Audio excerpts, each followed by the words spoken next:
DS, DS, SS, DS, SM, DSM. 41.1, dépersonnalisation, 45.0, somatisation, 93.8, problème d'identité, 50.8, dyspareunie, 68.3, tricotylomanie, 98.3, pica, 65.9, paraphilie, 98.2, méricisme, 98.1, coprésie. Qui est Marco de Corpeliada? Marco de Corpeliada est né en 1947, il est mort en 2006 et il a produit un certain nombre d'objets. Ces objets, il les a produits suite à une de ses hospitalisations. Il faut savoir qu'il a été hospitalisé dans pas mal d'établissements psychiatriques où il a reçu des diagnostics divers et variés. Je vous donne un exemple de ces diagnostics. 20.0, schizophrénie type paranoïde continu. 60.0, personnalité paranoïaque. 40.1, phobie sociale. 93.3, problème relationnel dans la fratrie. Un diagnostic quand même assez bizarre par leur caractère chiffré. Il faut savoir aujourd'hui que c'est une obligation pour tous les hôpitaux en France de coter suivant cette méthode diagnostique. D'où viennent ces chiffres? Ces chiffres nous viennent des États-Unis. Ils sont répertoriés, ils constituent la colonne vertébrale d'un manuel qui s'appelle le DSM, Diagnostic and Statistical Manual of Mental Disorder, et qui code tous les troubles de 0,0 démence d'Alzheimer à 99,9, je ne me rappelle plus ce que c'est. Mais voilà, tout le champ est couvert. Or, ces diagnostics persécutaient particulièrement Marco de Corpeliada. Tous les diagnostics le persécutaient, mais particulièrement sous leur forme chiffrée.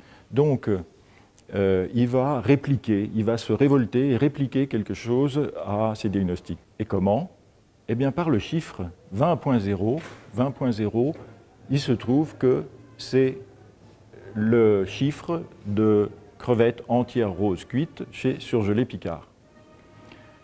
Alors, à partir de là, il a poussé sa résistance jusqu'à fabriquer des objets. Des objets qui sont, vous le voyez derrière, des mètres. Pourquoi des mètres? Parce qu'il s'est aperçu qu'il y a 1000 cases dans le DSM, 1000 mm sur un mètre, et la possibilité d'inscrire les correspondances entre le DSM et Picard surgelé sur des mètres. Je vous en donne quelques exemples. Vous avez par exemple ici 0.10, démence vasculaire non compliquée, correspond à 0.10, purée de haricots verts. Transvesticisme fétichiste, 65.1 correspond à 65.1, poireaux émincés à la crème. Voilà. Donc, il déplie ça avec Picard. Mais il a une tendance à l'universalité, Marco de Corpeliada, et il va donc étendre son système à d'autres types de classifications. C'est ce qu'on voit sur les schizomètres qui sont ici. Les bibliothèques utilisent la classification Dewey des savoirs. Ça marche très bien avec le DSM qui lui aussi est construit sur le même type de classification. Et par exemple, vous avez ici la correspondance entre démence de type Alzheimer, 0,1, qui correspond au savoir. Bon, voilà le type de correspondance établie par Marco de Corpeliada qui poursuit sa démarche en montrant qu'il manque des maladies dans le DSM. Voilà. Ce que je voudrais dire là pour conclure, c'est qu'il y a quelque chose de très particulier à voir quelqu'un résister comme ça. Marco de Corpeliada est pris dans la machinerie psychiatrique et il retourne cette machinerie comme une main retournerait les choses de l'intérieur d'un gant. Et ça, c'est une résistance absolument unique et au sens propre comme au sens figuré, bouleversante. Classification,